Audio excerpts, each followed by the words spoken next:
si ven y escuchan bien, si la conexión está bien. Bueno, si me avisan, así comenzamos, por favor.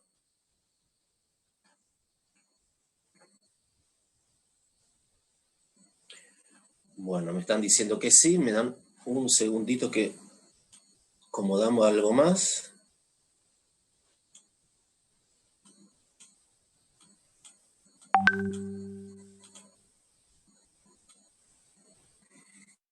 Y ya estamos. Bueno, en la clase de ayer habíamos llegado hasta la parte de comisionistas, comisionistas consignatarios que realizaban las operaciones a nombre propio, pero por cuenta de terceros. El artículo 20 lo habíamos visto que estaba dividido en dos partes. Una parte referida a ventas y otra parte referida a compras. La parte de venta, que es el primer párrafo del artículo 20, lo vimos, lo analizamos, vimos el caso de cómo se realiza la operación de venta, cómo es el líquido producto al comitente, qué pasa si el comitente es responsable, un monotributista, un sujeto exento con respecto al cómputo del crédito fiscal por la liquidación al comitente, y qué pasa con el débito fiscal ante un comprador que puede ser monotributista, puede ser consumidor final, responsable inscripto, etc. Vimos el caso de la liquidación del comitente, cómo sería, y ahora vamos a seguir con la parte del artículo 20, la segunda parte referida a compras.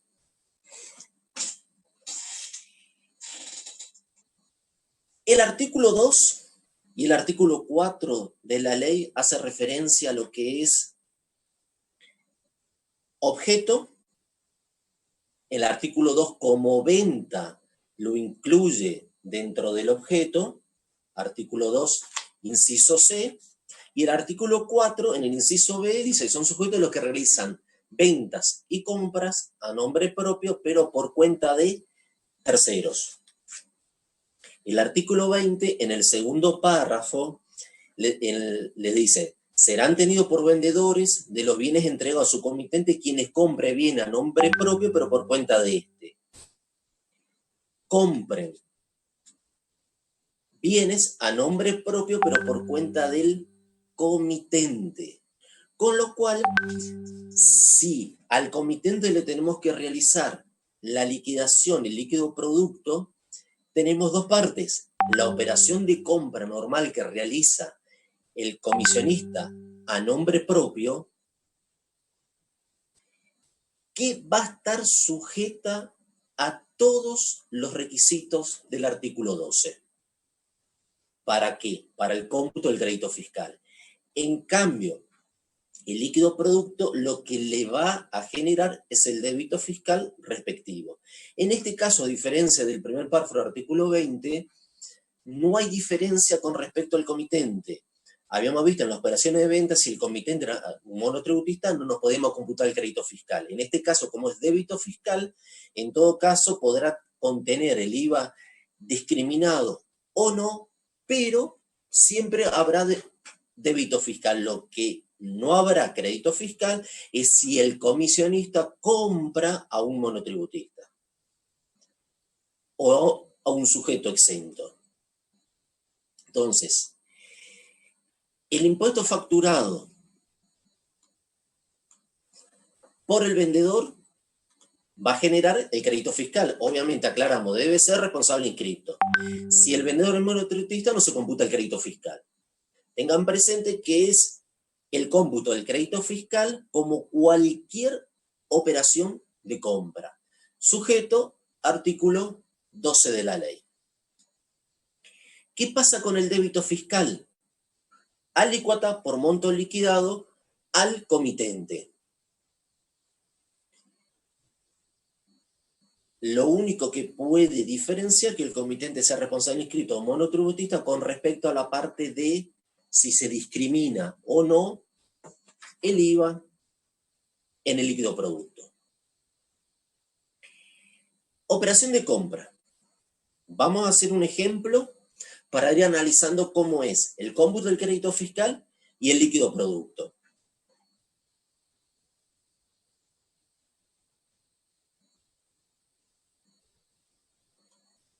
A ver, un segundito.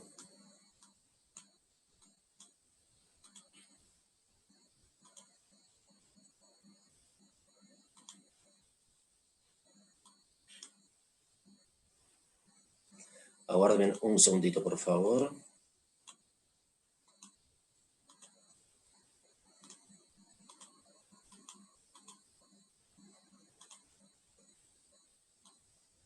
Ahora sí, una cuestión simple. Bueno, compramos a un responsable inscrito, nos hace la respectiva factura por 10.000 pesos, IVA 2.100, total 12.100. Hasta ahí.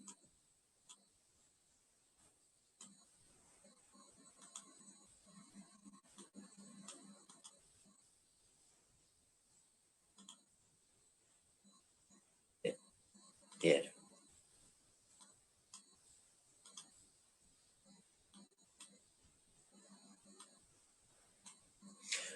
Bueno, hasta ahí no tenemos mayor inconveniente. ¿Qué ocurre con esos 2.100? Genera un crédito fiscal. Crédito fiscal para el comisionista. Recordamos, repetimos, que ese crédito fiscal está sujeto a los requisitos del artículo 12. Es a nombre propio por cuenta del comitente. Quiere decir que el comisionista pagó esa factura por 12.100. Si el comisionista abonó los 12.100, la pregunta tiene que ver con cuando le rinda al comitente, le tiene que pedir que le devuelva menos de 12.000, 12.000 o más de 12.000 pesos. ¿Qué es lo que le debería reintegrar el comitente?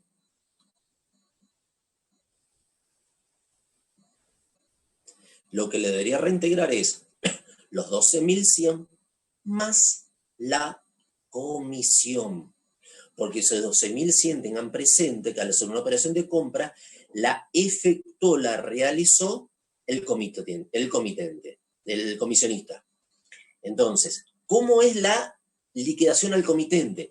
Partimos del precio de compra de 10.000, una comisión del 10%, 11.000, con la comisión nos da el neto, IVA 2.310, que es el débito fiscal. Total, 13.310.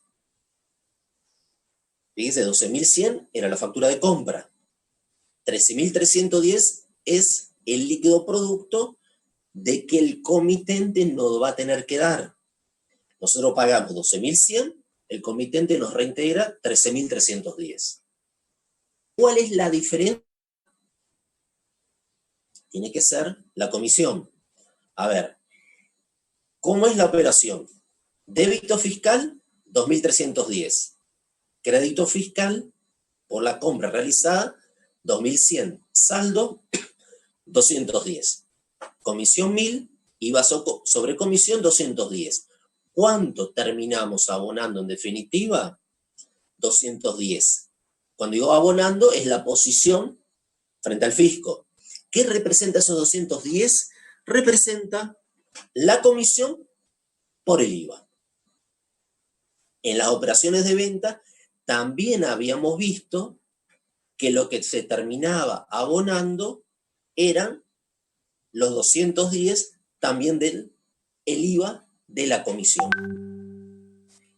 Ahora, siempre va a ser la diferencia del IVA de la comisión, depende de qué, si hay gastos reintegrables o no, que forman parte de la liquidación al comitente. En ese caso, puede llegar a variar. En definitiva, no, porque si son gastos reintegrables, nosotros vamos a incluir en la liquidación el mismo importe. ¿Qué ocurre? Y esto es un caso que siempre se plantea cuando hay alícuotas diferenciadas. A ver, ¿cómo es el caso de alícuotas diferenciadas? Realizamos una operación de venta por 100.000 pesos.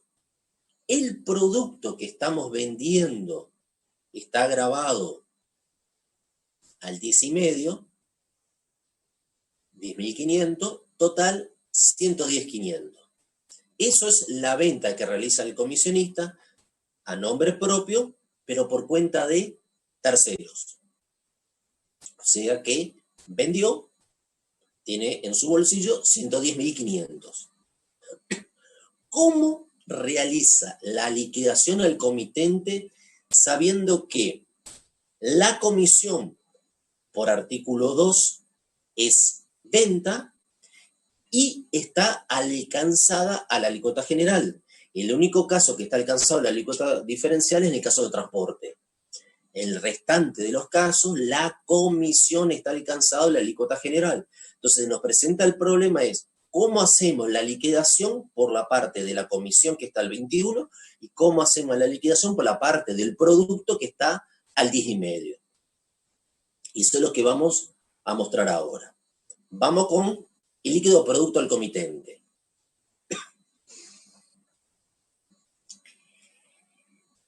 Partimos del precio de venta, 100.000. El IVA 10.500, total 110.500.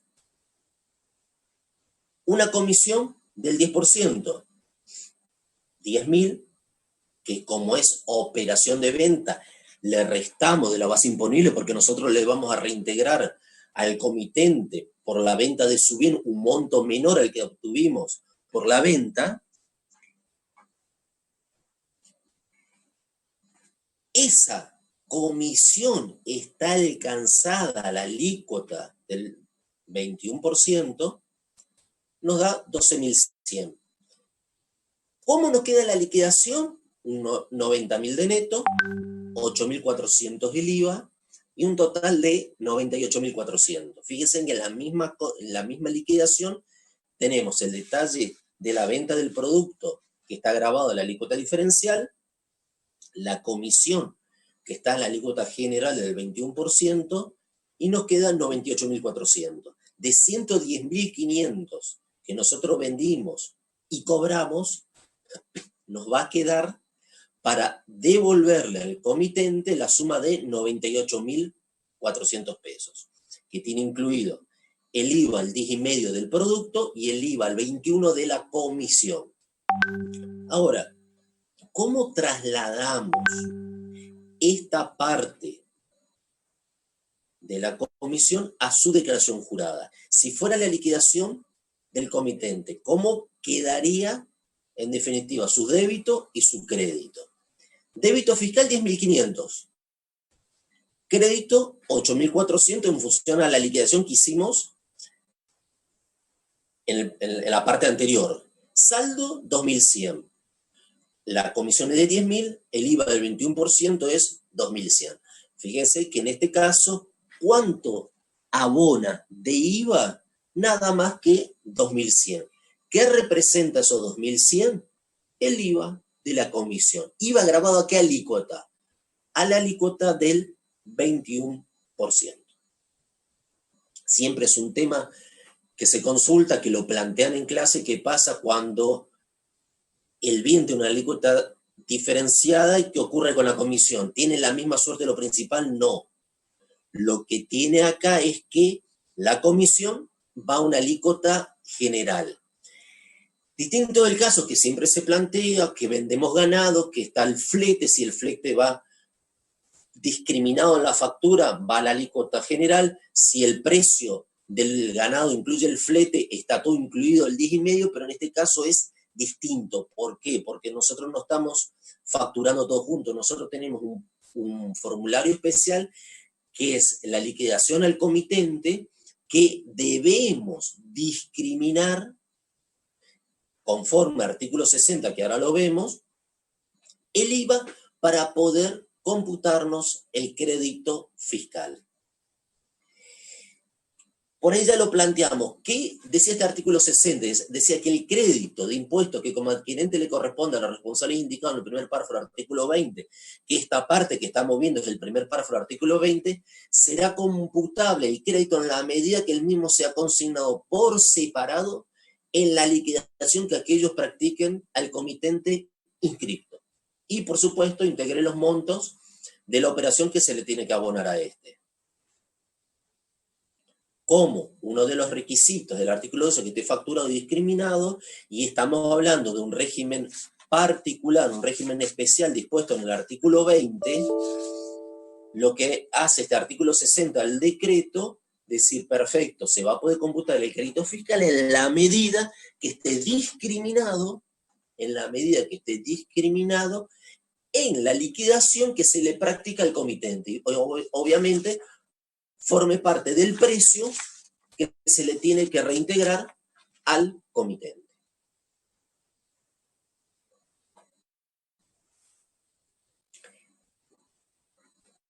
Bien.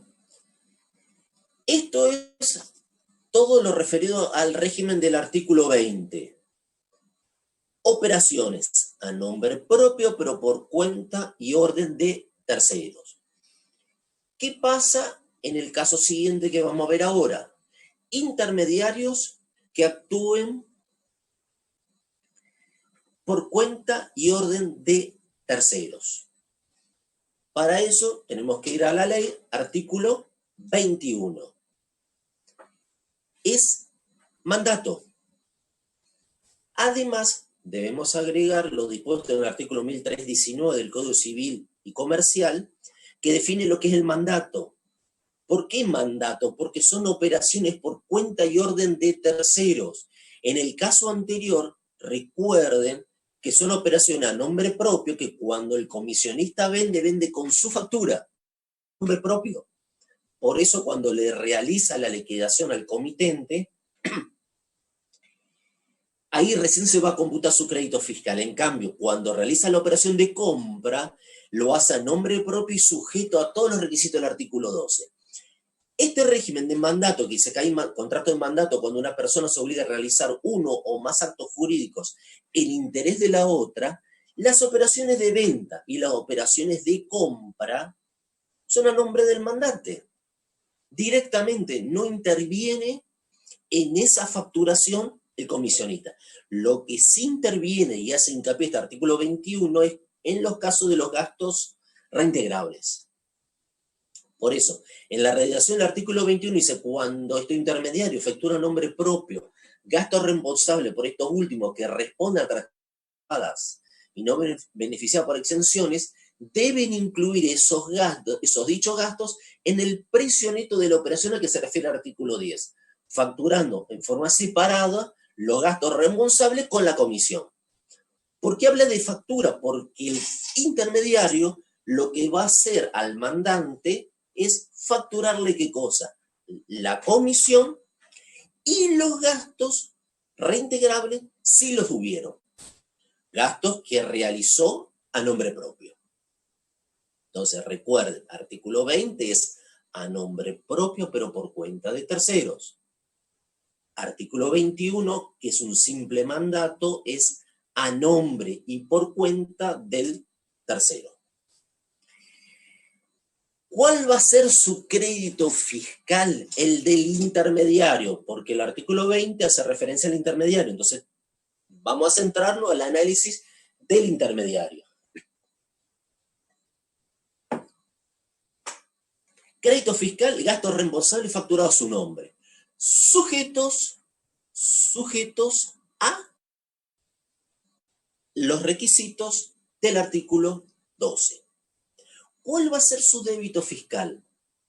La comisión más los gastos reintegrables, reembolsables. Comisión que le va a efectuar al mandante y le va a facturar de manera separada, como establece el artículo 21, estos gastos. Bien, vamos.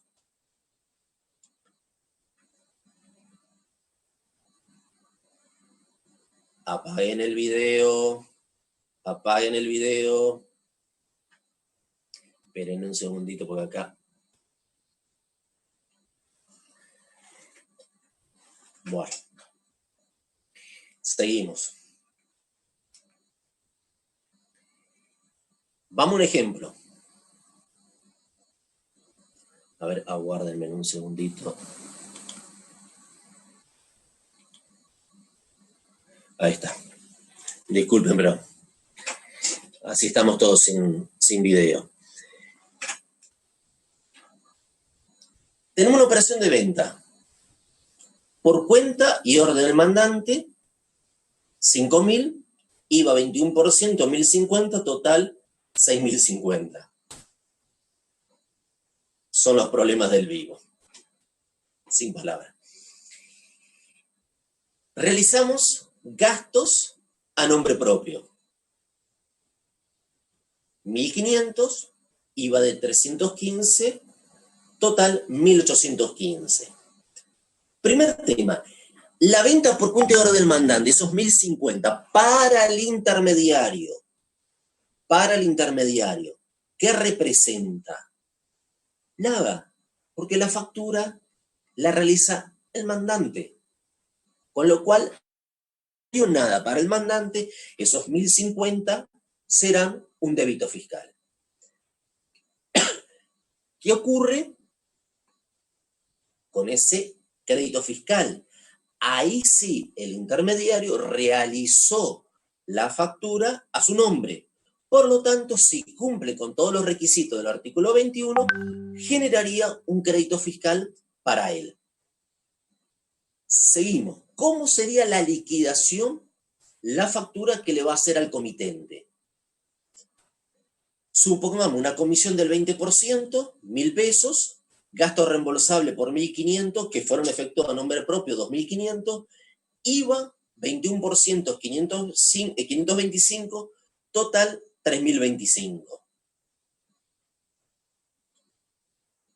¿Qué representa esos 525 para el intermediario? Débito fiscal. ¿Qué representa esos 525 para el mandante? Un crédito fiscal. Él ya tuvo el débito cuando facturó. Si esos 525 representan un débito para el intermediario, ¿cómo quedaría su declaración jurada?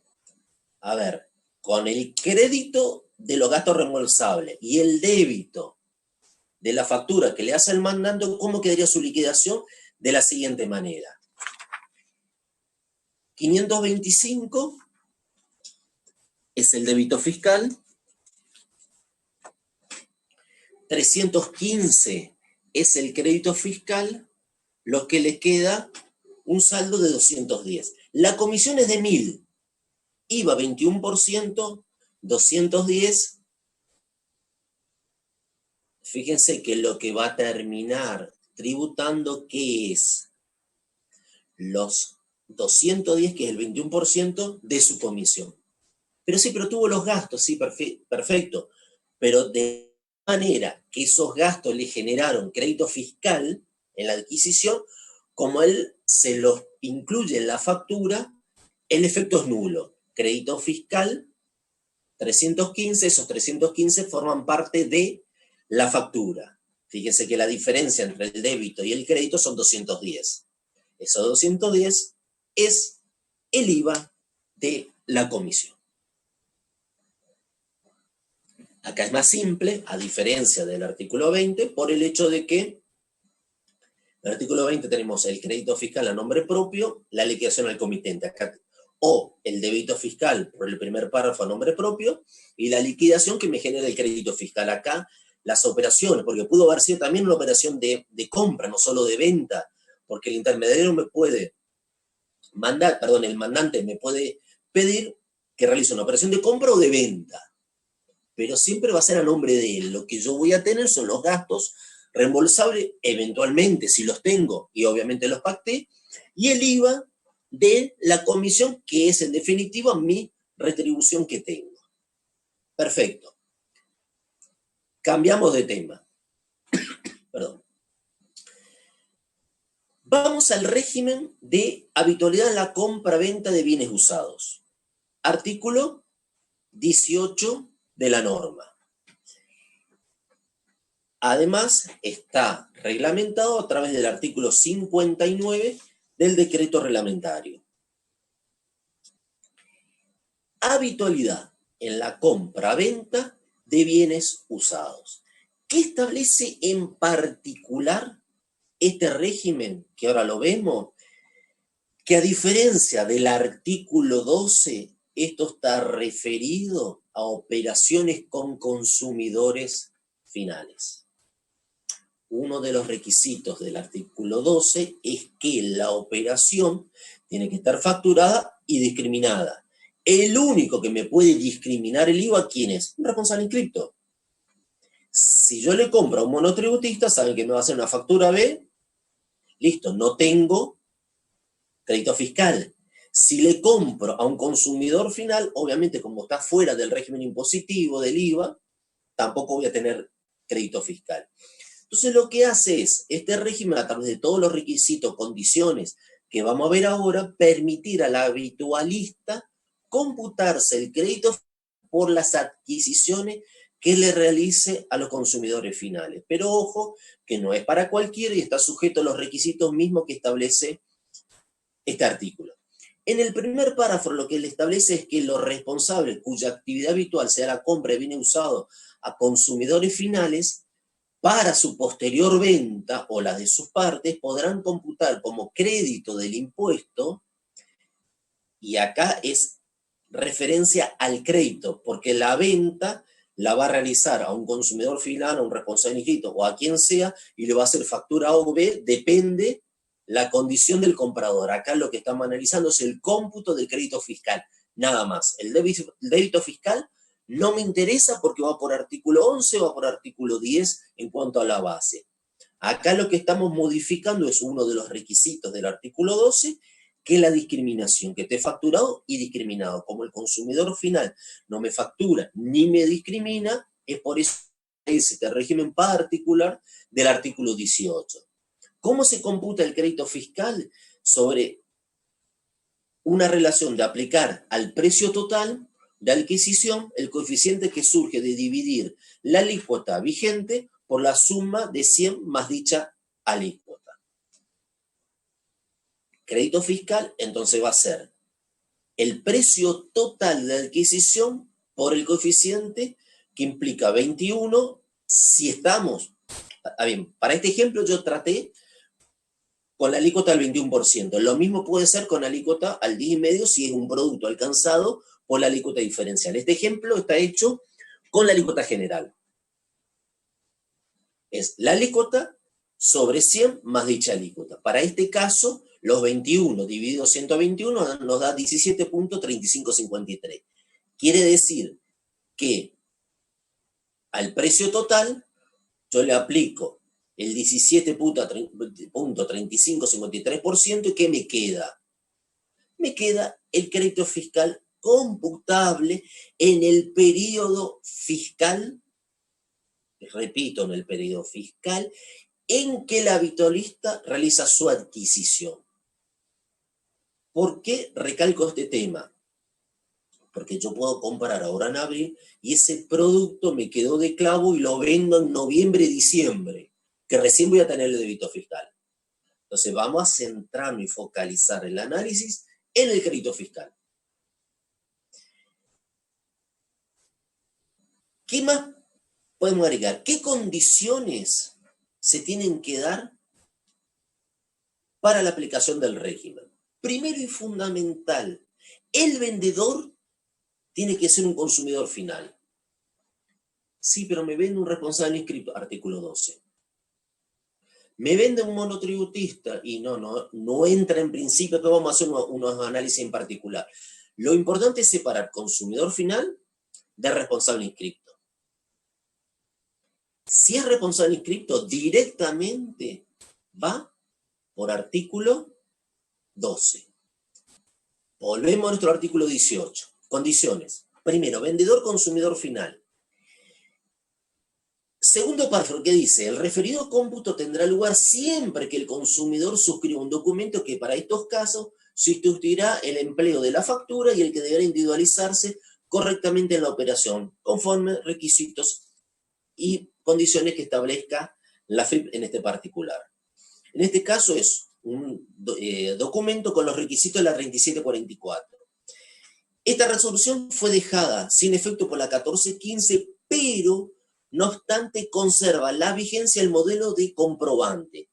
Es un comprobante que se llama compra de bienes usados a consumidores finales y está sujeto a los requisitos del artículo 100. Va con todas las formalidades que el contador Granada ya le hizo un detalle perfecto de lo que es los requisitos de cada uno de los comprobantes, y este comprobante va con todos los requisitos, o sea que tienen que pedir autorización para su impresión. Todavía no está el comprobante electrónico, pero lo que hacen es el comprobante en forma manual con la autorización que tienen que llevar a la imprenta para su impresión. Segundo requisito, y lo mismo establece la norma, es que tiene que suscribir este documento en el cual se tiene que detallar, obviamente, los datos del vendedor, nombre, documento, dirección, etc. ¿Qué más? El detalle del bien que se está comercializando. Todos los detalles, puede ser el caso, por ejemplo, de un rodado, marca, modelo, número de motor, dominio, o sea, la patente, puede ser un objeto de arte antiguo, todo el detalle del bien, y por supuesto lo que tiene que figurar es el importe. Importe total, tiene que figurar el importe de la operación. ¿Por qué? Porque en el primer párrafo vimos cómo hace el habitualista para computarse el crédito fiscal. Partiendo de ese importe total, lo que hace es aplicar esa relación entre la alícuota dividido 100 más la alícuota para llegar a obtener su crédito fiscal. Y además tiene que estar suscrito por él, quiere decir que tiene que estar firmado. Una copia se lleva el vendedor, o sea, el consumidor final, y la copia, el duplicado o triplicado, si lo hace en base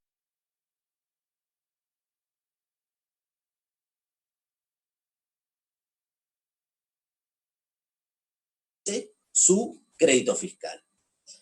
El requisito tiene que ser habitualista en la compra-venta de bienes de usado. Y acá se planteó el problema de los bancos y las aseguradoras, en el caso de los bancos, de los préstamos prendarios, que por no pagar la persona recupera el vehículo, si se puede computar el crédito sobre eso. No. La FIP le dijo que no, ¿por qué? Porque ellos no son habitualistas en la compra-venta de bienes usados. Eso forma parte de la operatoria, una garantía de la operatoria del préstamo. Lo mismo ocurre con las compañías aseguradoras cuando, a través de un siniestro, recuperan el vehículo del consumidor y generalmente lo venden en el estado que está o a través de partes. Tampoco. ¿Por qué? Porque la condición habitualista es la de asegurar bienes, no la de compra-venta de bienes usados. Por lo tanto, uno de los requisitos es que sea habitualista en la compra-venta de bienes usados. Puede ser el bien usado en su parte, en su totalidad, o una parte. Y el último es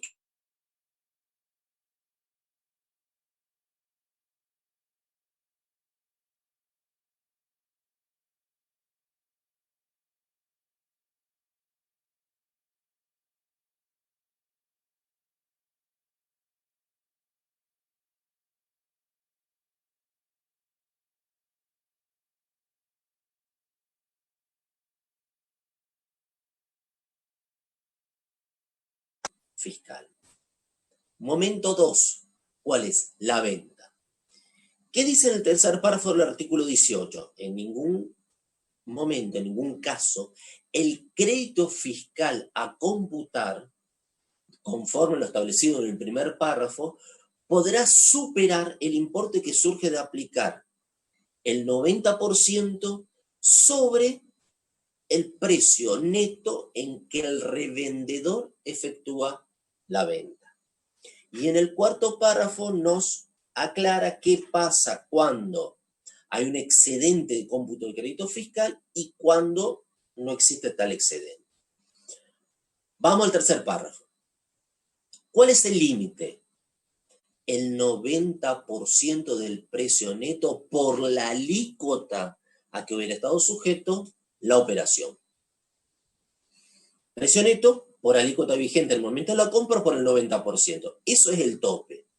Sí, pero pará, ¿y cómo hago el tope en el momento de la compra? Si la compra la hice en abril y la venta la estoy haciendo en noviembre. Yo estoy en noviembre ahora. ¿Cómo hago? El tope ya lo hice. No, tranquilo. El tope, esa comparación recién se va a realizar en el momento de la venta. ¿Por qué? Porque ahí recién yo conozco el precio neto de la venta. Si yo recién aplico este tope en el momento de la venta, yo voy a comparar el crédito computado con este 90% de la venta. ¿Qué nos está diciendo el fisco con esto? Señor, usted se computa el importe del crédito fiscal que surja del documento, no importa cuál sea, pero ojo, como mínimo usted tiene que tener para el IVA un 10% de utilidad. Como mínimo.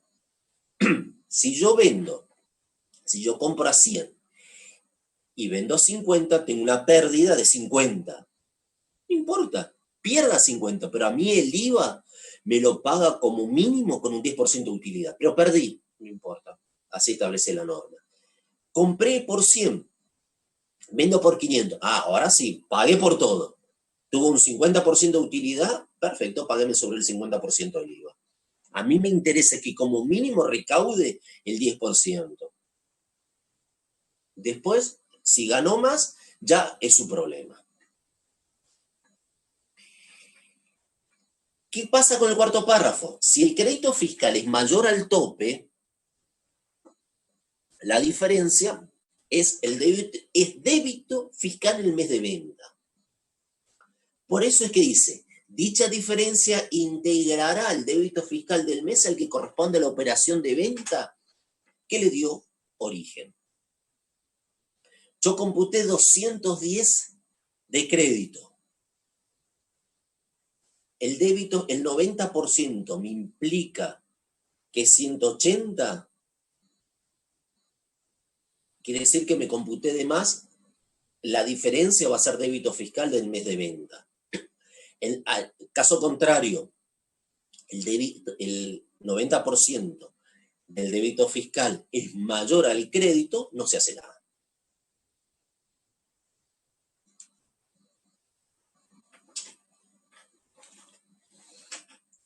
Siempre, y recuerden para este caso, que como mínimo van a tributar el 10%.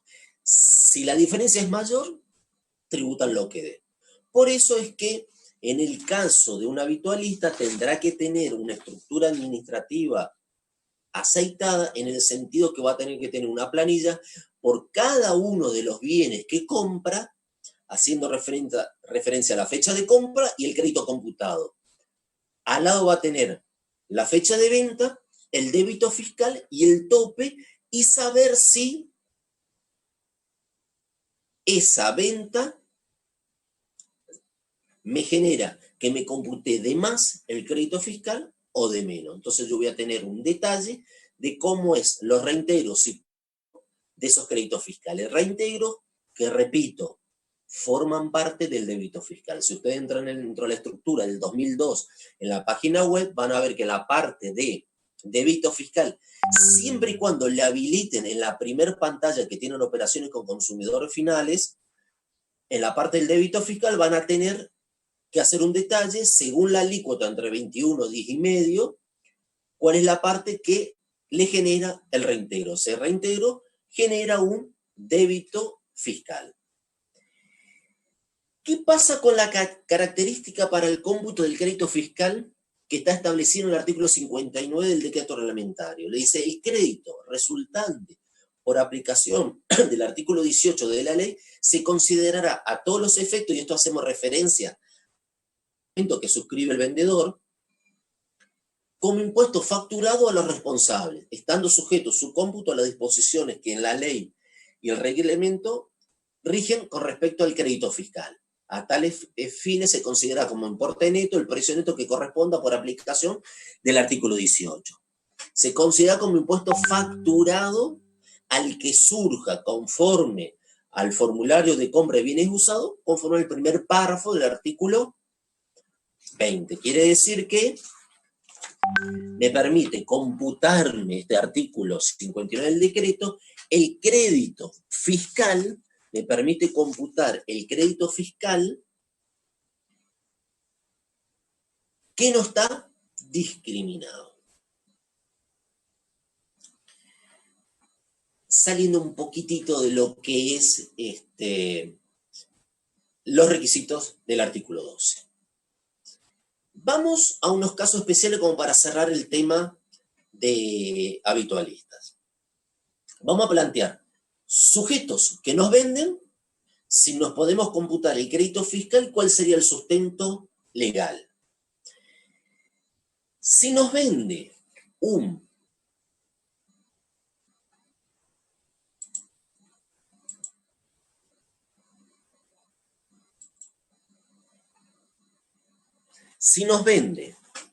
responsable inscripto, directamente no va al régimen del artículo 12 y se aplica, no va al artículo 18 y se aplica, sí, el artículo 12. Cuando vende, tengo que hacer no tiene que hacer nada, porque solamente el tope del 90% es para el artículo 18, no tiene nada que ver con el artículo 12. Entonces va por el régimen consumidor final, sí, es lo que estoy moviendo, va por el artículo 18, se va a computar el crédito fiscal. ¿Qué pasa con un sujeto exento? En principio no, pero a través del dictamen 42 del año 2001 y la instrucción 347 del año 82, la DGI en aquel entonces entiende, y la FIP, que a través de su opinión, sí es computable el crédito fiscal cuando un sujeto exento me vende un bien usado. Es un tema que, si la misma FIP está admitiendo que es admisible el cómputo del crédito fiscal, se tendría que haber legislado y haberlo incluido dentro del artículo 18. Aparte de los consumidores finales, los sujetos exentos. ¿Qué pasa con los monotributistas? Bueno, en ese caso, la misma ley del monotributo, el artículo 24 es tajante. Las adquisiciones por operaciones con un monotributista no me generan crédito fiscal. Antes, en el régimen de responsables no inscriptos en la vieja ley de IVA, las adquisiciones de bienes de uso de los responsables no inscritos me permitía computar el crédito fiscal. En este caso, no. Cualquier operación con monotributista, conforme lo que estamos analizando en el artículo 18, no me permite el cómputo del crédito fiscal. Y conforme al artículo 12, tampoco. Y por último, los sujetos no categorizados, obviamente por falta de exteriorización de su situación, tampoco podemos computar el crédito fiscal. Bueno, si después les queda alguna duda, lo vamos planteando, como también estamos analizando la posibilidad de abrir una clase a consulta. Lo que pasa es que es bastante complicado por la cantidad de gente con el audio que hay, si todos lo tienen abierto, pero bueno, de alguna manera le vamos a encontrar la vuelta para poder hacer una clase a través de audio. ¿Qué sigue? Contrato de leasing. La ley de IVA, en el artículo 5, inciso G, inciso E, la parte del G para bienes muebles, para bienes inmuebles, hace referencia a la parte de leasing, según la ley de IVA. Ya lo vieron en el nacimiento del hecho imponible. Ahora lo que vamos a hacer es analizar puntualmente estos tipos de contratos conforme a la ley de leasing. ¿Cuál va a ser la normativa que vamos a trabajar? La ley 25.248, que está derogada parcialmente, excepto lo que está vigente son los artículos 22 al 25, que tiene que ver con los aspectos impositivos de los bienes destinados al leasing. El resto de la norma está derogada. Solo, repito, lo que está vigente, el artículo 22 a 25, que son los aspectos impositivos de los bienes que está en el leasing. Y dentro del libro tercero, título cuarto, capítulo 5 del Código Civil y Comercial, está legislado toda la parte de leasing en términos jurídicos. Nosotros vamos a trabajar básicamente con el decreto 1038, que es el que hace el análisis y reglamenta, ¿qué cosa? La parte impositiva de los contratos de locación, para bienes muebles, para bienes inmuebles. Bien, antes de analizar este tipo de contrato, tendríamos que ver ¿qué es un leasing? Es un contrato de locación más ¿qué cosa? La adquisición o la transferencia más la opción. Son dos partes, son dos contratos. Un contrato de locación y el contrato de transferencia, transmisión de dominio a título oneroso. Por lo tanto, si es contrato de locación, tendremos que ver cuáles son todas las normas con respecto a hecho imponible o base imponible de un contrato de locación de bienes muebles e inmuebles. Si es la parte de la opción, ¿qué tenemos que ver? Tenemos que ver cuándo nace el hecho imponible y cuándo cómo se determina la base imponible para esa opción. Vamos a desmenuzar un poquitito antes de analizar los distintos tipos de contrato. ¿Cuáles son las características del contrato de leasing? Concepto, dice, en el contrato de leasing, el dador conviene transferir.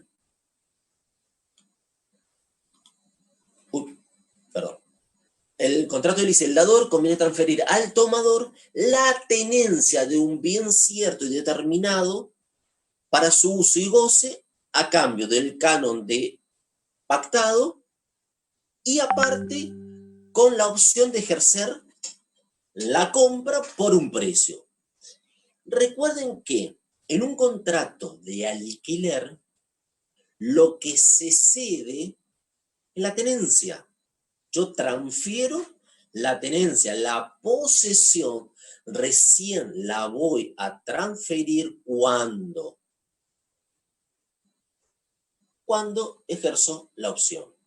Entonces yo tengo el bien, le transfiero la tenencia, hago el detalle cómo lo voy a pagar con su periodicidad, a cambio de un importe que lo establezco, y como contrapartida de ese uso o goce de ese bien que yo cedo la tenencia, y en qué momento puedo ejercer, ¿sí? El arrendatario puede ejercer la opción de comprarlo. ¿Qué tipo de bienes forman parte de estos contratos? Pueden ser cosas muebles, inmuebles, y lo que agrega este tipo de contratos son los bienes inmateriales. Marcas, patentes, modelos industriales y software. Esto es importante porque la ley de IVA hace referencia a bienes muebles e inmuebles. Esta ley, la 25248, lo que incorpora son los bienes intangibles. El canon. ¿Qué es el canon? El alquiler. El monto y la periodicidad se establece en el contrato. Recuerden que es un contrato bilateral. Se ponen de acuerdo dos personas. Se establece el alquiler, si va a ser mensual, bimestral, trimestral, y la otra persona, el arrendatario, cuando suscribe, ¿sí? Automáticamente se convierte en un contrato bilateral. Pero es importante y tiene que figurar en el contrato la forma, primero el importe y la periodicidad mensual, bimestral, trimestral de ese alquiler, de ese canon que se va a pagar. ¿Qué pasa con la opción? El precio del ejercicio de la opción de compra tiene que estar fijado en el contrato. o puede ser determinado según procedimientos o pautas que también tienen que estar pactadas. Lo que se establece es que dicha opción puede ejercerse por el tomador una vez que transcurren 3/4 partes, que es lo habitual del contrato, o antes si lo pactan, lo convienen las partes. Lo habitual es a partir de las 3/4 partes, puede ser un monto ya que se establezca o un valor en función al dólar, en función al valor X. Lo importante es que se tiene que pactar cómo se va a determinar esa opción. Obviamente que en un proceso de inflación como el que tenemos, si estamos hablando de contratos a 3-4 años, no podemos fijar hoy el valor porque automáticamente es imposible. Pero por eso hay que establecer alguna pauta para determinarlo. ¿Qué pasa con la transmisión del dominio, con la opción, con el ejercicio de la opción? Que habíamos dicho que podía ser a partir de la 3/4 parte del contrato o cuando las partes lo pacten. Entonces el derecho del tomador, la transmisión del dominio, nace por el ejercicio de la opción. Y el pago del precio de la opción conforme lo determinado en el contrato. Y acá está la segunda parte.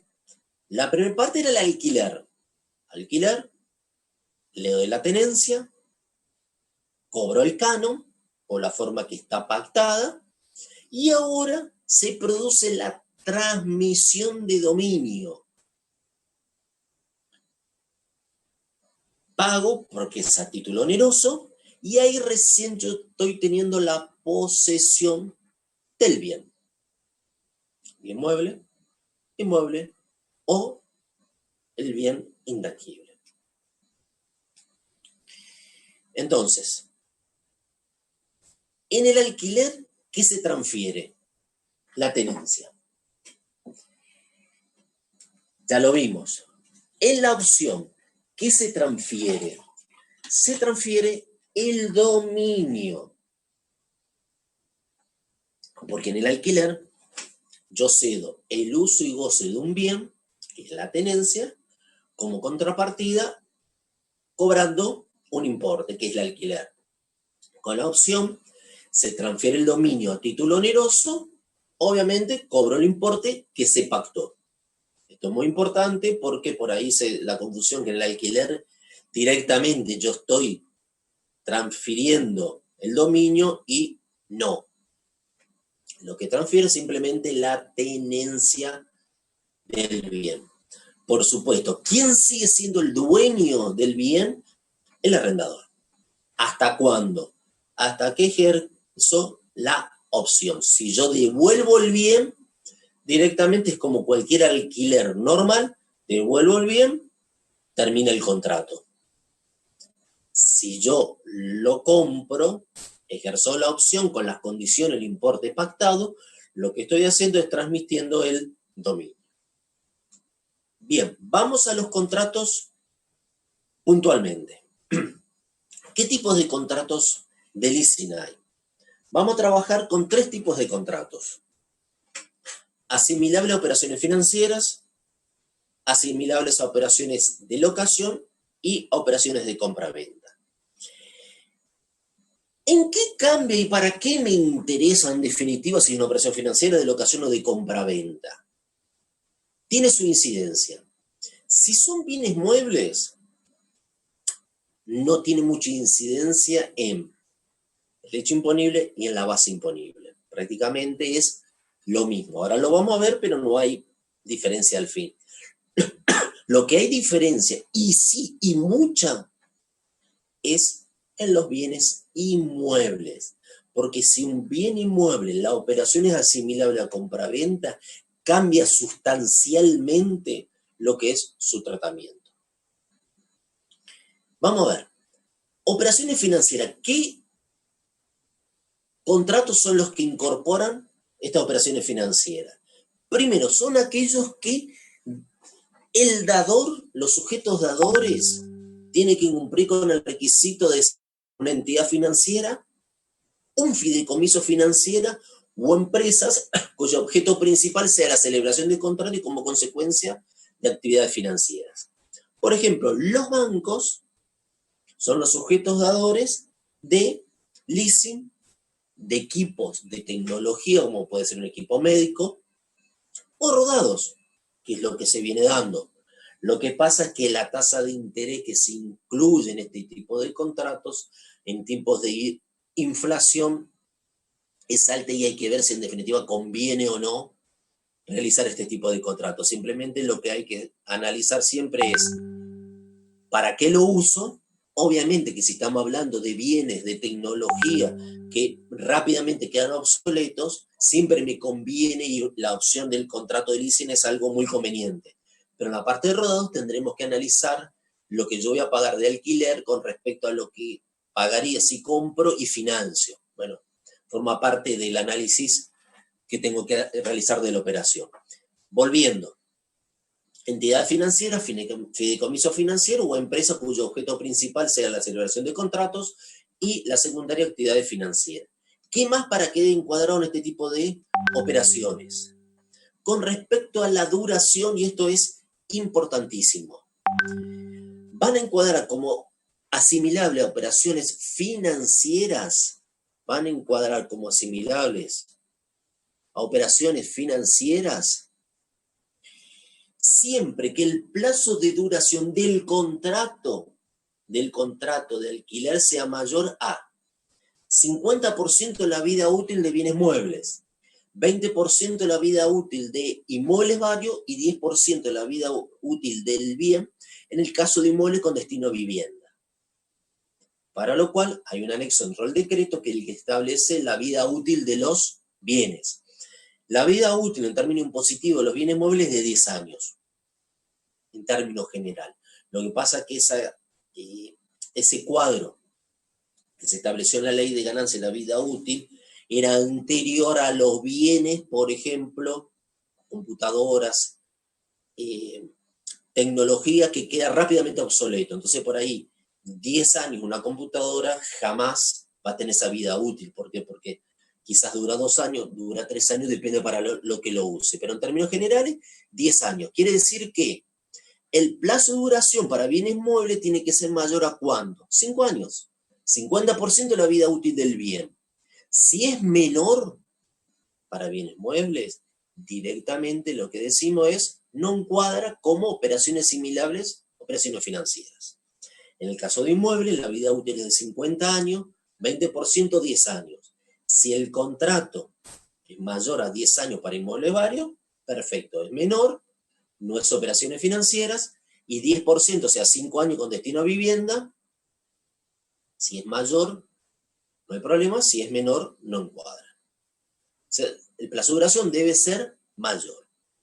¿Qué más se tiene que dar para que el contrato encuadre como operaciones financieras? Y esto es un tema importante, la opción tiene que ser un precio cierto y determinado en el contrato. Tiene que figurar cuál es el precio y cómo se determina. Quizás no en términos, en números, sino cómo determinarlo en forma cierta.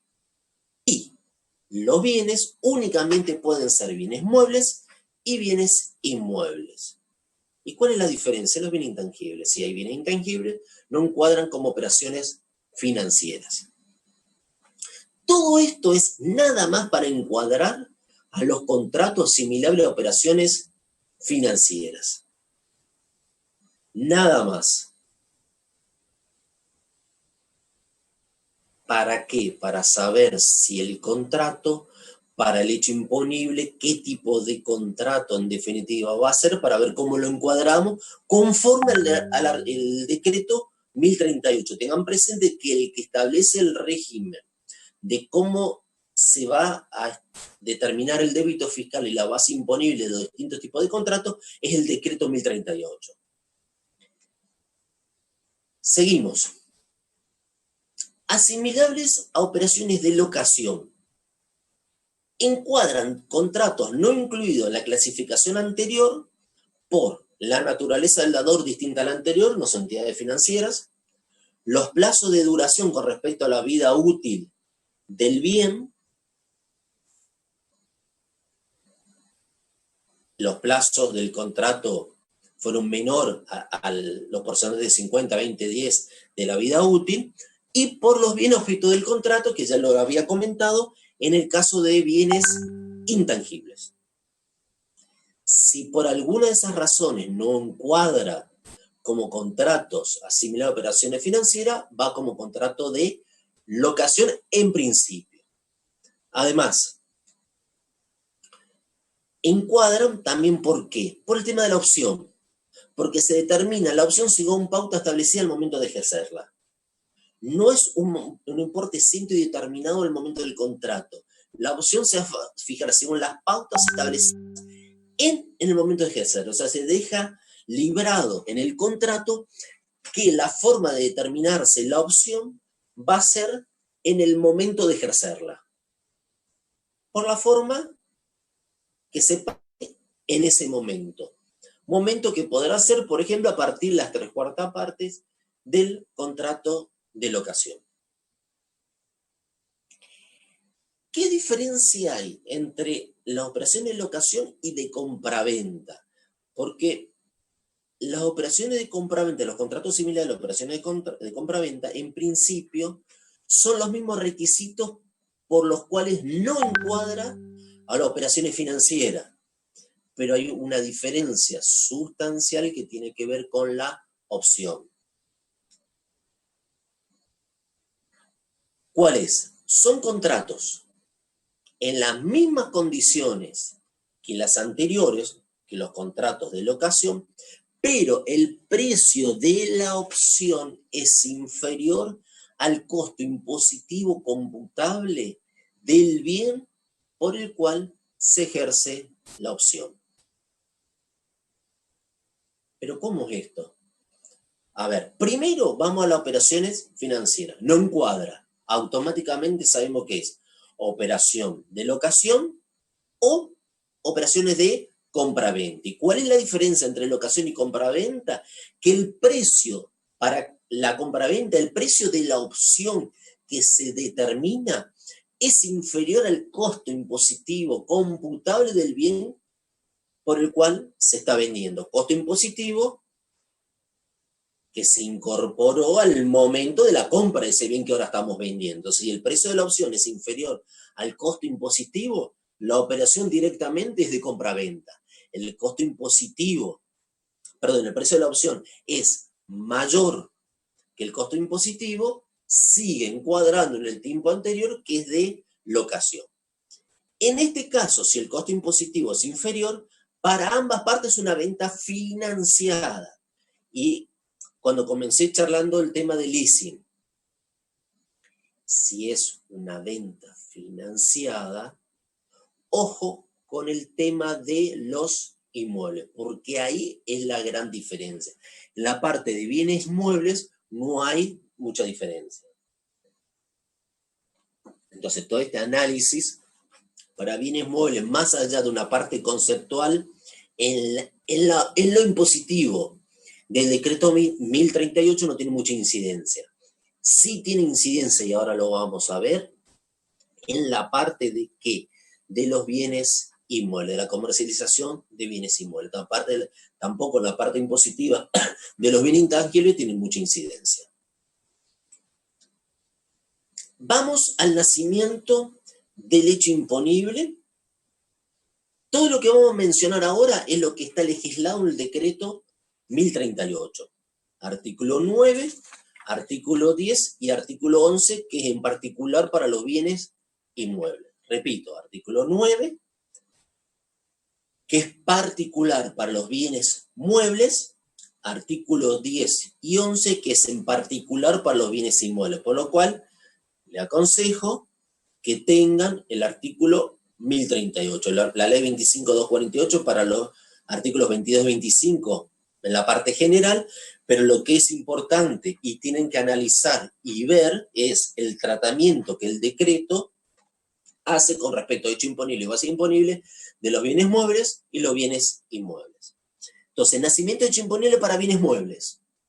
¿Para qué contratos? Operaciones financieras, locación y compraventa. ¿Cómo sería? Para los cánones, o sea, para el alquiler, conforme artículo 5, inciso D de la ley, devengamiento del pago, percepción total o parcial y que sea anterior.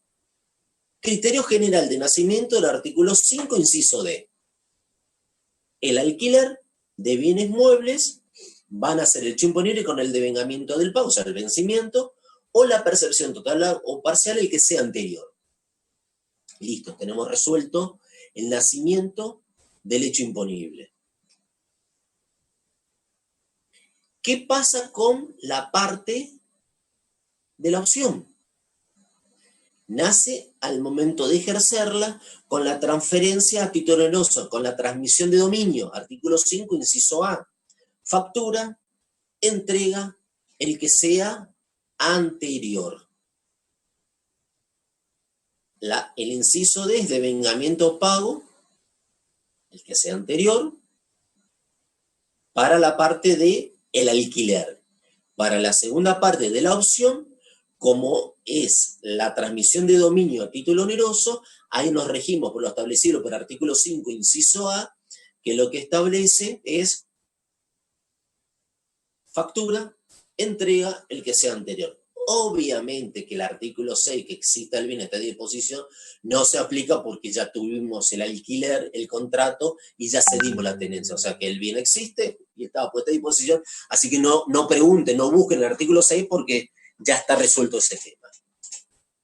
Bien, tenemos la parte de alquiler, 5D, opción 5A. Solamente para bienes muebles. Vamos para bienes inmuebles. Y acá sí separamos en lo siguiente. Tratamiento para los siguientes contratos. Asimilables a operaciones financieras, asimilables a operaciones de locación. Separamos operaciones de compra-venta. Por eso el artículo 10, primer párrafo, le hace referencia a cuál es el tratamiento para este tipo de bienes, estos tipos de bienes inmuebles, para estos tipos de contrato financiero o de locación. Y van a ver que hay diferencia sustancial con las operaciones de compra-venta. Primero, fundamental, ¿qué le establece? Que no es de aplicación la inciso C del artículo 5 de la ley, que era la realidad económica. Cuando el inciso E del artículo 5 hace referencia al nacimiento del hecho imponible de obras, la proporción entre la parte, el avalúo, qué pasa con las ventas judiciales, paso seguido, párrafo siguiente, dice, cuando la realidad económica indique que estos tipos de operaciones revisten una venta entre las partes, una compraventa entre las partes, el hecho imponible van a ser con la simple tenencia. Y la base imponible va a ser el valor total de la locación más la opción. Esa es la realidad económica. Entonces, para este tipo de contrato, le está diciendo directamente el artículo 10 que no se aplica la presunción del artículo 5. O sea que siempre, y es lo que está en el punto siguiente, se considera como operación de locación. Por eso lo resalto. Artículo 10 del decreto 1038. Siempre se considera como operación de locación. Entonces va a tener la parte de locación y la parte de opción. Importantísimo. Porque si aplicamos la realidad económica va a ser opción más alquiler. Mejor dicho, alquiler más opción. Todo junto. En este caso es importante y se lo considera como locación. ¿Y a qué viene esto? A lo siguiente. Para el dador, o sea, para el locador, no reviste el carácter de empresa constructora si cumple con los requisitos del artículo 5. Debe reintegrar el crédito fiscal. Importantísimo. Vimos la clase de ayer. Artículo 5 del decreto. ¿Qué le decía? Una excepción a la gravabilidad de la obra, que él establecía que si esa obra hubiera estado sujeto a un contrato de locación por un plazo continuo o discontinuo de 3 años, al momento de realizarse la transmisión, o sea, la transferencia a título oneroso, la obra no iba a estar grabada, pero sí debe reintegrarse el crédito fiscal oportunamente computado. El artículo 10, cuando me establece la base imponible, directamente lo que me establece es el precio neto referido a la parte de obra, la proporción de obra que ya comparamos con el avalúo o los costos, por la alícuota vigente, 21,10 nos daba directamente el débito fiscal sobre el valor de compra. Y en este caso, para los contratos financieros, los contratos de locación, al no aplicarse la presunción, no se aplica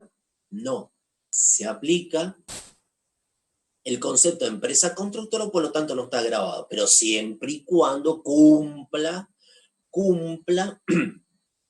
con los requisitos del artículo 5, porque si yo lo estoy transfiriendo directamente ante los 3 años, no cumplo con el artículo 5 y automáticamente soy empresa constructora y la operación va a estar grabada. Entonces le agregamos, y todo esto está en el artículo 10, y esto es lo que es realmente muy diferente a los contratos de compra-venta, nada más reintegro el crédito fiscal oportunamente computado siempre y cuando cumpla con los requisitos del artículo 5 del decreto. ¿Cuáles son? 3 o más años continuos y discontinuos sujeto a este tipo de contratos. Si habíamos visto 20% de inmuebles generales 10 años, y yo estoy en 10 años, obviamente ya tuve 10 años de locación, por supuesto que cumplo con los requisitos del artículo 5, por lo tanto, directamente el dador lo que tiene que hacer es reintegrar el crédito fiscal oportunamente computado. Hecho imponible, artículo 5, inciso de, ya lo mismo, devengamiento del pago, percepción total o parcial, el que sea anterior. ¿Referido a qué? Referido al alquiler. Vimos en la pantalla anterior, siempre se le da el tratamiento de locación. Por supuesto que tenemos aparte ¿qué? La parte del canon, la parte de la opción, que ahí sí la transmisión de dominio. Entonces separamos la parte de la locación, artículo 5, inciso D, devengamiento del pago, percepción total o parcial y que sea anterior. ¿Qué pasa con la opción? Con el hecho imponible. Ahí nos vamos a regir por las normas del artículo 5, inciso E, al momento de ejercerla. Transferencia a título oneroso, escritura, posesión, el que sea anterior. Obviamente que si está encuadrada dentro del artículo 5, en ese momento lo que tengo que realizar, ¿qué es? ¿Qué tengo que realizar? El reintegro del crédito fiscal. Tengo que reintegrar el crédito fiscal. ¿Por qué? Porque cumple con los requisitos del artículo 5. Si no hubiera cumplido el artículo 5, ahí sí, en el momento de transferirse el dominio de título oneroso, lo que hago es escritura, posesión y que sea anterior. La tenencia ya la tuvimos, al cumplirse con la opción, lo que hacemos es la parte de nacimiento del hecho imponible. Bueno, vamos cambiando. Asimilable a operaciones de compra-venta.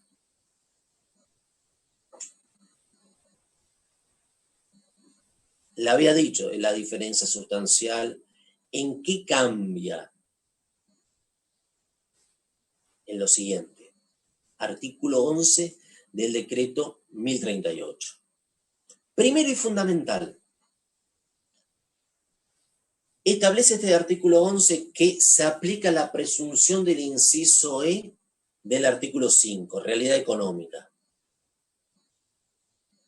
Por lo tanto, el hecho imponible va a nacer con la simple tenencia y la operación se asimila a operación de compra-venta.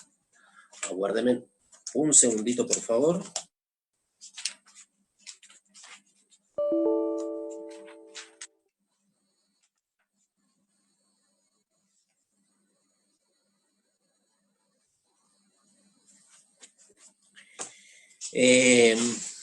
Nicolás, que está preguntando del inciso D, sí, es el inciso D. Si te fijas en el artículo 5, es el inciso D que estamos haciendo referencia. Seguimos. La operación se asimila a compra-venta. En la presunción del 5E, el precio de locación integra el de transferencia. ¿Qué le está diciendo la ley de IVA? Que en los casos que se da el principio de realidad económica, que es una venta encubierta, en vez de que sea un contrato alquiler, un contrato de locación más opciones, o sea, un leasing, el hecho imponible nace con la tenencia y la base imponible es la locación más la opción. Entonces, este artículo 11 del decreto 1038 lo que nos está diciendo es, se aplica la presunción, por lo tanto el hecho imponible hace con la simple tenencia y además la operación es una compra-venta. Bien, si es una compra-venta, ¿en qué me cambia? La base imponible, es la base imponible. ¿Por qué? Porque es el precio de la transacción, es el valor del alquiler más la opción. Pero, y acá es la novedad, que le dice el decreto que es el recupero del capital contenido en los cánones y el precio de la opción. Cánones y el precio de la opción. ¿Qué es? Es el valor actual, del alquiler más la opción. Si la ley hace referencia al principio de realidad económica, quiere decir que estamos en presencia de un contrato de duración más corta que tiene incluido ¿qué cosa? Los intereses. Entonces, es fácil de ver que eso, en función al valor, se está financiando en un corto plazo el inmueble a un interés alto. Por lo tanto, está todo incluido. Entonces, la asimilan a operación de compra-venta, pero la base imponible va a ser diferente. Le dice, es el valor actual de la locación más la opción. O sea, es el recupero de capital contenido en los cánones y en el precio de la opción. ¿Y cómo saco? Bueno, ahí ya tenemos que ir a matemática financiera, tenemos que bajar un poquitito de año, vamos a la parte de matemática financiera, buscamos la fórmula, cómo se saca el valor actual de una sumatoria de bienes y locación, en este caso a futuro, que tiene incluido capital e intereses. Hecho imponible. Lo vimos, artículo 5, inciso E, simple tenencia del bien. Cuando vimos el resto de los contratos leasing puro en sí, no importa el tipo de contrato, la tenencia la otorgamos ¿con qué? Con el alquiler. La posesión con la opción. En este caso, como es una venta encubierta, un contrato de compra-venta encubierto, y así lo determina el legislador, no el legislador, en este caso el decreto, es con la simple tenencia del bien. Entonces, ¿cuál es la base imponible? Sumatoria de los cánones más la opción, menos el recupero de capital de ambos, ¿qué es? Son los intereses. La base imponible va a ser la sumatoria de los cánones, la opción, le sacamos los intereses y nos da el recupero de capital de ambos. Es lo que, en definitiva, vamos a terminar liquidando como base imponible. ¿Qué pasa con los intereses? ¿Están fuera de la tributación? No. Artículo 5, inciso B, punto 7. Vencimiento del plazo para el rendimiento o percepción total o parcial, el que sea anterior. ¿Se acuerdan cuando la clase anterior hicimos referencia a base imponible de obra? Dijimos que los intereses de financiación del precio de obra estaban fuera de la base imponible, pero tenía un nacimiento hecho imponible autónomo. A medida que iba venciendo se iban cobrando, excepto que esos intereses estén referidos a los anticipos recibidos con anterioridad al nacimiento hecho imponible, que sí formaban parte de la base. En este caso, esos intereses se van a ir tributando a medida que pasa el vencimiento o la percepción de cada una de las cuotas. Separamos recupero de capital al momento de la tenencia y los intereses los vamos a ir tributando a medida de que vencen las cuotas o se perciben las mismas.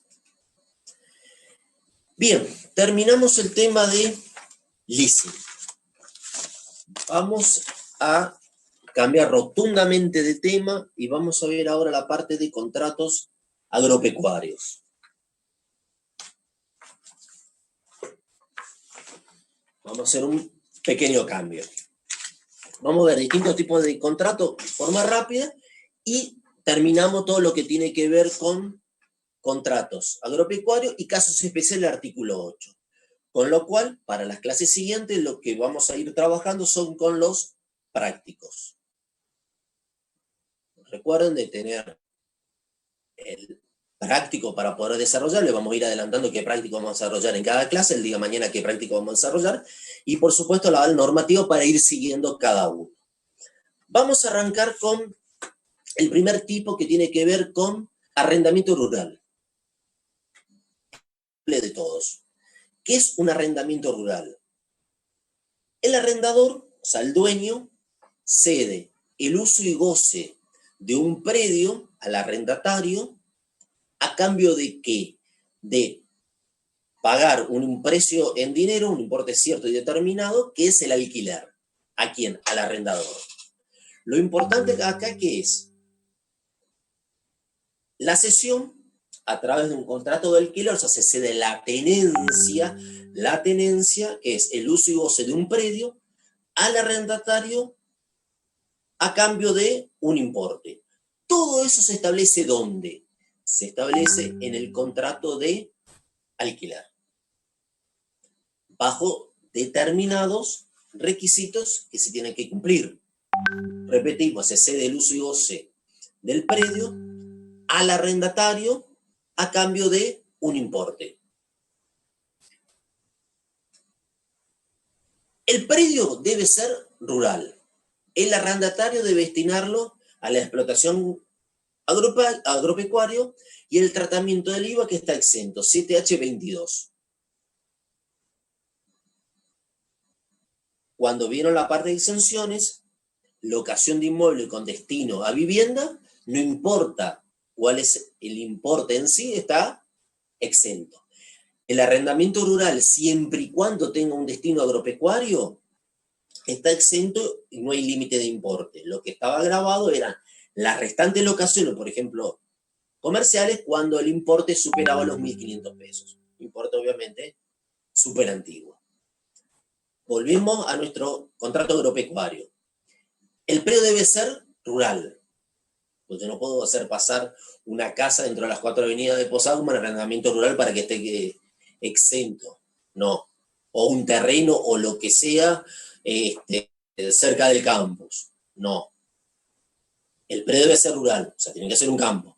El arrendatario debe destinarlo a explotación agropecuaria. Por ejemplo, cría de ganado. Ahí sí, el tratamiento es que está exento.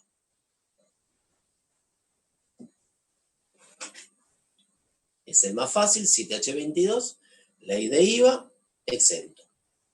Cambiamos a parcería.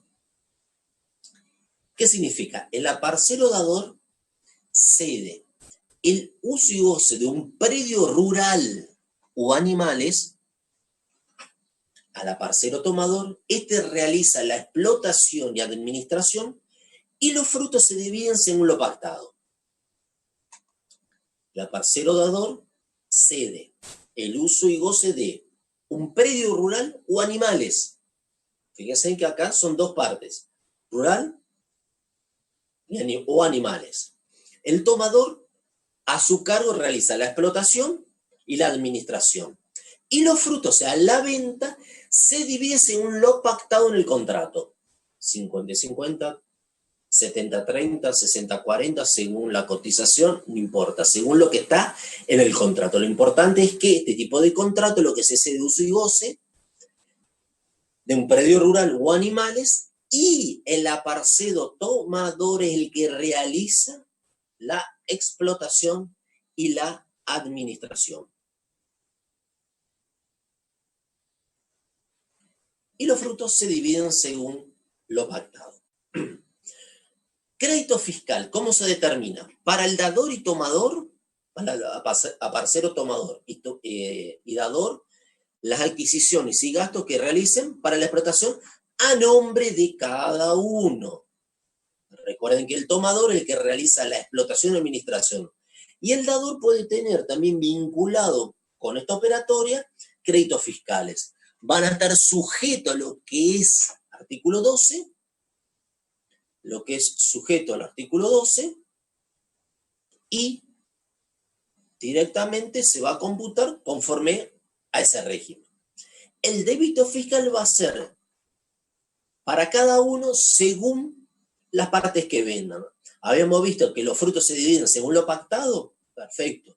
Según lo que pactaron y vendan, como la operación le hace a nombre de cada uno, ahí va a tener el débito fiscal conforme a lo que venda. Y ahí vamos al hecho imponible conforme al artículo 5 por la parte de ventas. Artículo 5, inciso A. Algo importante a tener en cuenta. Fíjense, el aparcero tomador realiza la explotación y administración. Los frutos se dividen según lo pactado. ¿Por qué vuelvo a esto? Porque es la diferencia con el contrato siguiente que vamos a ver. En cuanto a parcería, para terminar, podía ceder el uso y goce de un predio rural o de animales. Es un contrato agrícola cuando se entrega un predio rural. Es un contrato pecuaria cuando se entrega animales. Son los tipos de contrato de parcería. Agrícola cuando es el predio rural y pecuaria cuando se entrega animales para la explotación de los mismos. Ahora sí, vamos al contrato de mediería. Es igual que el anterior, pero con las siguientes características. Cambian los siguientes.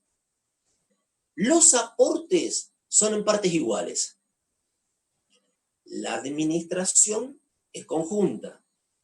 Y los gastos de explotación son soportados por mitades.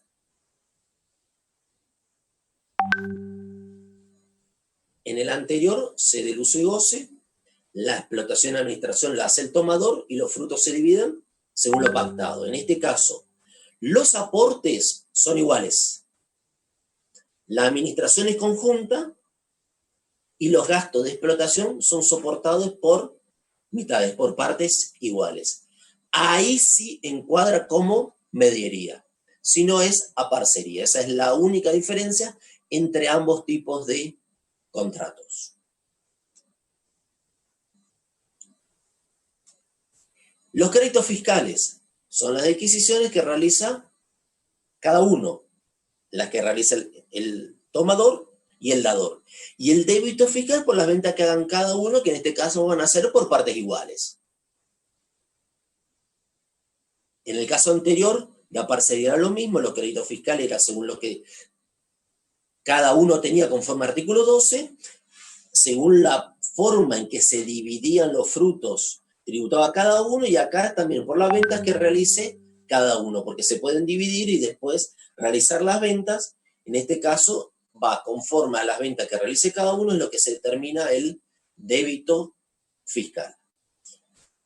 Para ir terminando ya con la clase, pastoreo y pastaje.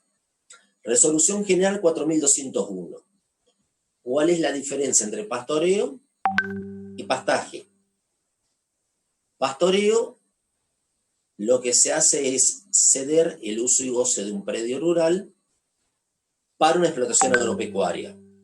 El pastaje es un servicio que se realiza en un predio rural. Por ejemplo, me traen los animales a mi predio rural para engorde. Yo presto el servicio de engorde.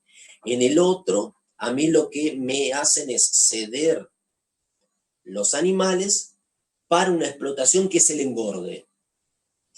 El inmueble sigue siendo mío. Yo no cedo la tenencia del inmueble. En cambio, en el pastoreo, sí, es un arrendamiento rural.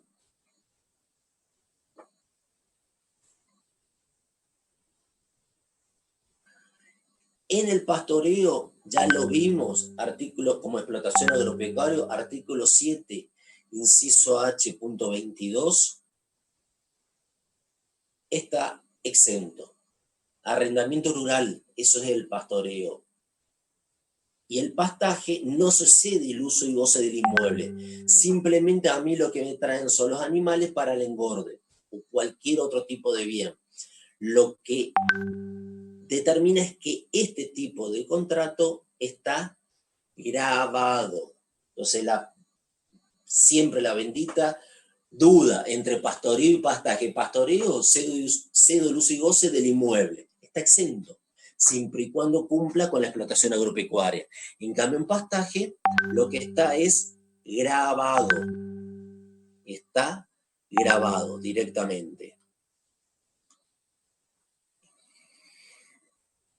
¿Por qué? Porque no se cede el uso y goce del inmueble.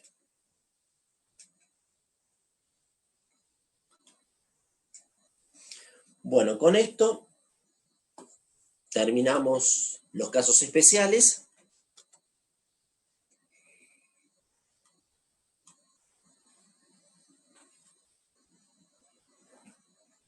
Terminamos la parte del artículo 8. Finalizamos las clases de teoría. Vamos a ver después cómo podemos llegar a pactar el tema de consulta, más allá de la que están haciendo ya por mail, a ver si tengo que aceitar un poquitito el procedimiento, a ver cómo lo podemos hacer, ya les vamos a avisar.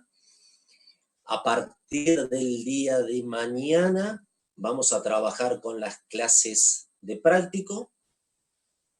Comenzamos, que sería a partir del artículo práctico 6. Después vamos a tener todos los prácticos integrales. Y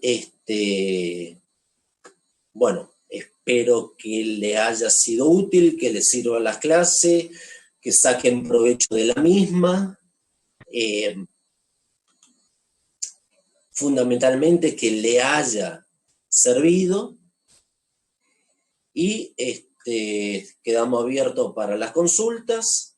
Que tengan buenas noches, sigan cuidándose, que la cuestión no está simple, dirían algunos, no está fácil mismo, pero bueno, vamos a tratar de seguir con el esfuerzo de ustedes de bancarse vía online las clases, que no ha de ser muy divertido, y para nosotros preparar y tratar de seguir con las clases. Repito, espero que les haya servido.